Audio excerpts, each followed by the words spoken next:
हैं।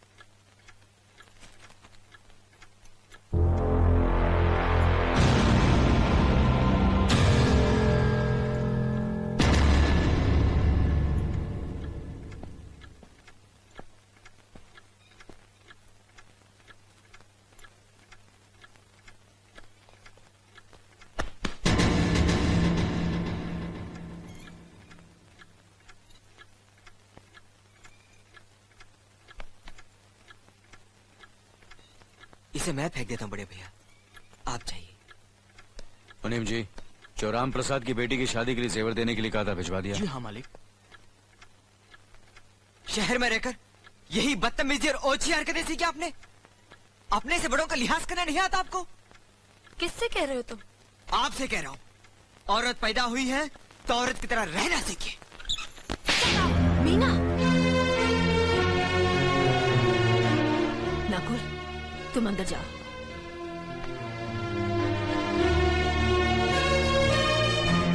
पागल हो गई हो तुम?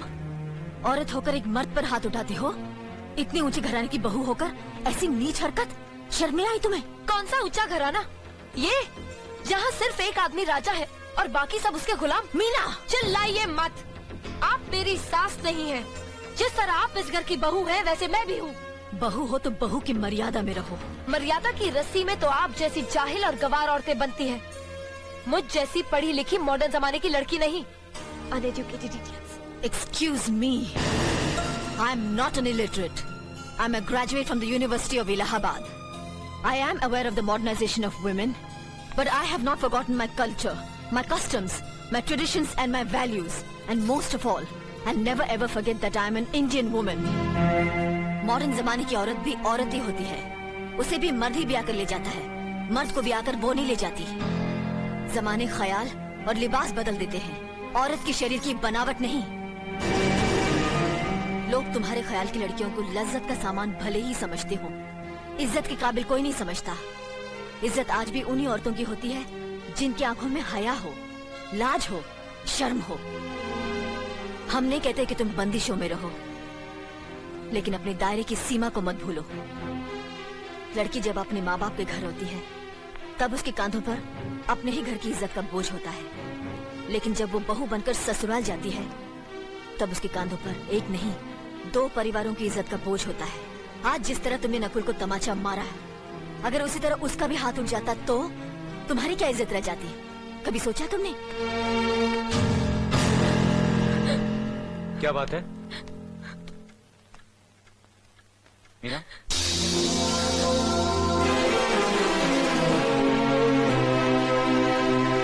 क्या हुआ भाभी? हाँ, कुछ नहीं। मीना कह रही थी कि उसे खाना बनाना नहीं आता। हमने सोचा कि 2-4 खरी खोटी सुनाने से ही सीखेगी, तो सुना दिया। बस रोने लगी। क्यों अर्जुन, हमें तुम्हारी बीवी को डांटने का भी हक नहीं? क्यों नहीं, आप हमारी भाभी माँ हैं। आप मार सकती हैं, डांट सकती हैं, कुछ भी कर सकती हैं।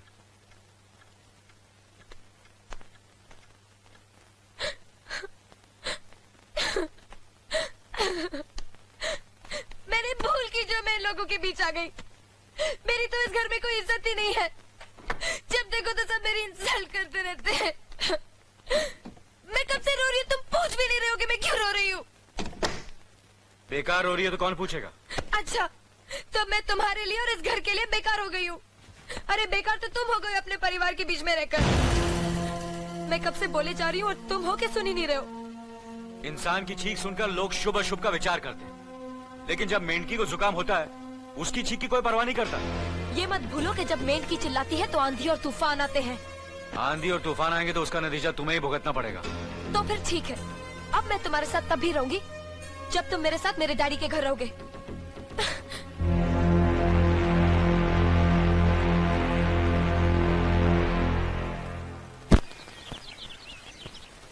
हमारी मीना बहुत प्यारी बच्ची है, लेकिन उसमें अभी भी बचपना है। हमारे तौर तरीकों को नहीं जानती है ना, लेकिन आस्ता आस्ता हम उसे सब सिखा देंगे।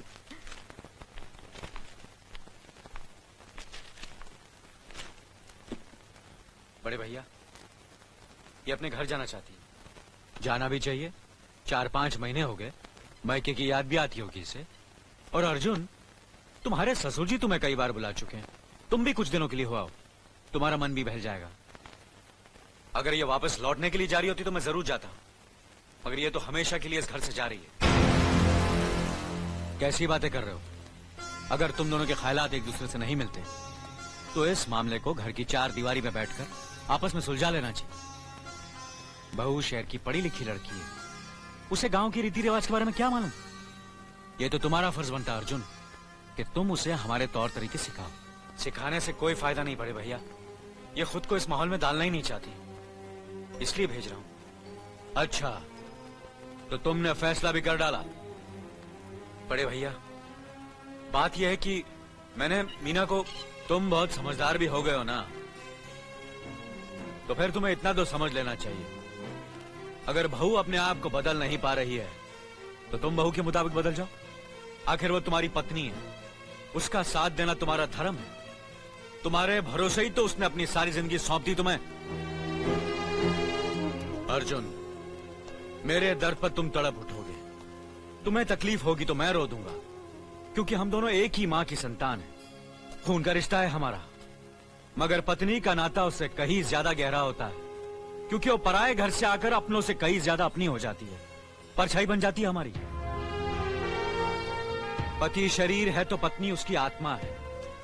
पत्नी ही पति के जीवन को सही अर्थ देती है, उसे कामयाब बनाती। पत्नी के बगैर पति बेजान और बेमाने हो जाते।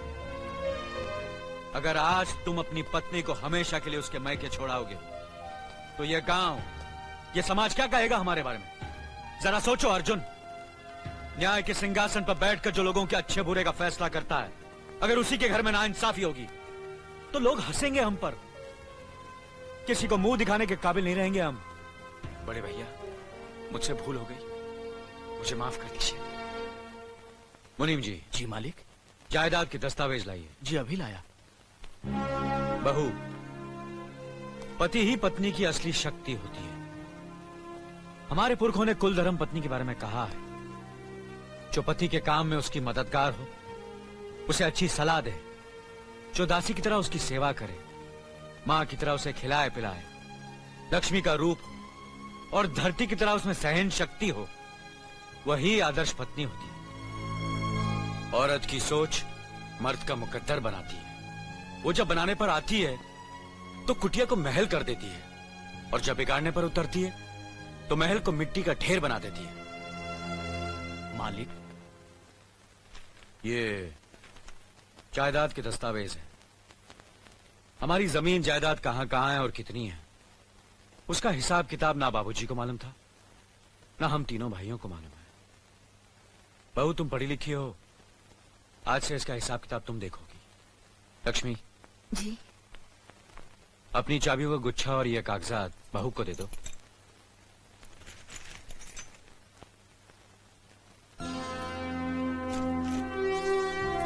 आज से तुम इस घर की मालकिन हो। तुम जहां कहोगी, जिस कागज पर कहोगी, हम तीनों भाई चुपचाप आंख बंद करके दस्तखत कर देंगे। जैसा कहोगी वैसा ही करेंगे। बस एक ही विनती है बहू, हम तीनों भाइयों को अलग करने का ख्याल अपने मन में कभी आने मत देना।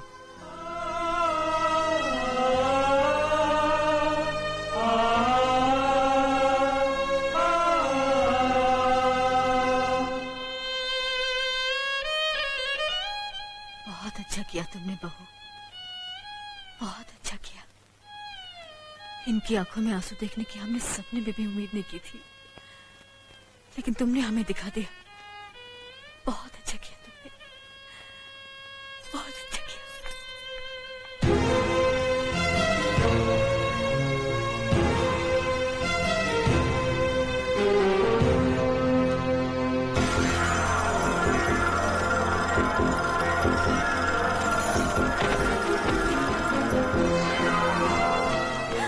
मीना, मीना, क्या हुआ बहू? मीना, मनी जी जल्दी से डॉक्टर को बुलाइए।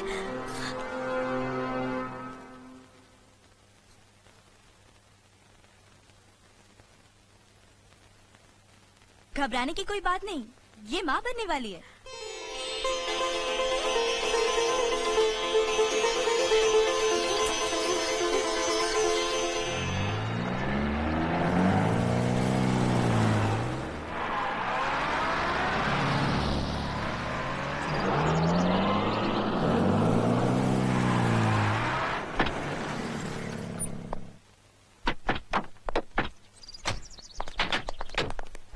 आप लोग यहीं ठहरिए, मैं ठाकुर साहब से मिलकर आता हूँ।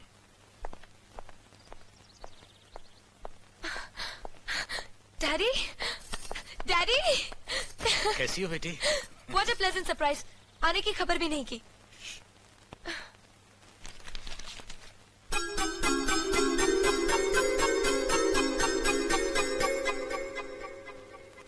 ठाकुर साहब, पाए लागू। समधी जी, आप अचानक यहाँ कैसे? तशरीफ रखिए, बैठिए ना। आपके बराबर बैठने की मैंने कभी गुस्ताखी नहीं की, तो आज कैसे करूंगा? बहुत दिनों बाद हम लोग मिल रहे हैं। कहिए, आपका कारोबार कैसा चल रहा है? आपकी कृपा और आशीर्वाद से ठीक ही चल रहा है। दिल्ली में इंडस्ट्रीज मिनिस्टर के साथ कब की अपॉइंटमेंट ली है? कल सुबह 11 बजे सर। इनकम टैक्स केस का वकील ने कहा है कि 15 तारीख की हियरिंग में मामला क्लियर हो जाएगा। आज एक्सपोर्ट का माल जापान के लिए जहाज से रवाना हो जाएगा ना? जी हाँ सर। नमस्ते ठाकुर साहब। नमस्ते नमस्ते नमस्ते। अरे दीनानाथ जी, आप लोगों ने यहाँ आने की तकलीफ क्यों की? मैं आपकी संस्था के लिए गवर्नर साहब से बात कर चुका हूँ, आपका काम हो जाएगा। धन्यवाद, बहुत बहुत अरे गोपीनाथ जी, होम मिनिस्टर ने वादा किया कि आपके भाई का ट्रांसफर जल्दी ही हो जाएगा। Thank you sir. Daddy, good morning daddy. Good morning my child. आप कहीं जा रहे हैं क्या? हाँ बेटी, एक जरूरी काम से दिल्ली जा रहा हूँ, अपना ख्याल रखना। ओके। Okay, bye. पास में ही फैक्ट्री के लिए जमीन देखने आया था, सोचा आपके दर्शन करता चलूं। अब इजाजत दीजिए। इतनी जल्दी कैसे जा सकते हैं आप? भोजन तो करते चाहिए। माफ कीजिए, आप तो जानते ही हैं, बाप बेटी के घर का खाना तो क्या, पानी भी नहीं पी सकता। शहर में रहकर भी अभी भी आप इन बातों को मानते हैं? शहर में रहूं या गांव में, मैं अपनी परंपरा और संस्कार कैसे भूल सकता हूँ? आखिर मैंने इसी मिट्टी में जन्म लिया है। अच्छा, चलता हूँ। अजी, कम से कम बेटी से मिलकर उसकी कुशलता तो पूछ लीजिए। ये क्या कह रहे हैं आप? मैं इतना ऊंचा नहीं हूं कि अपनी बेटी की कुशलता पूछकर आपका अपमान करूं। ठाकुर साहब, ये तो मेरी बेटी का सौभाग्य है कि वो इस मंदिर जैसे पवित्र घर में बहू बनकर आई, और फिर आपकी छत्र छाया में तो वो कुशल हो गई। राम राम। राम राम। बेटे, जिस तरह तुम मैके में चहकाती रही हो ना, वैसे ही अपनी ससुराल को भी महकाती रहना। जी।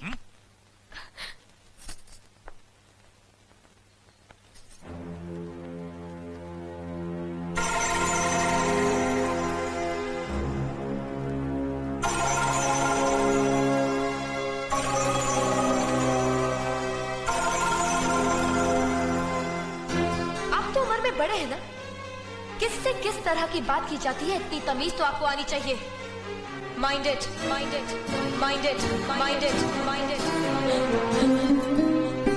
बड़े भाई, अरे? मुझे माफ कर दीजिए। क्या हुआ? मुझे माफ कर ये दीजिए। क्या कर रही हो? अपने पापों का प्रायश्चित कर रही हूँ।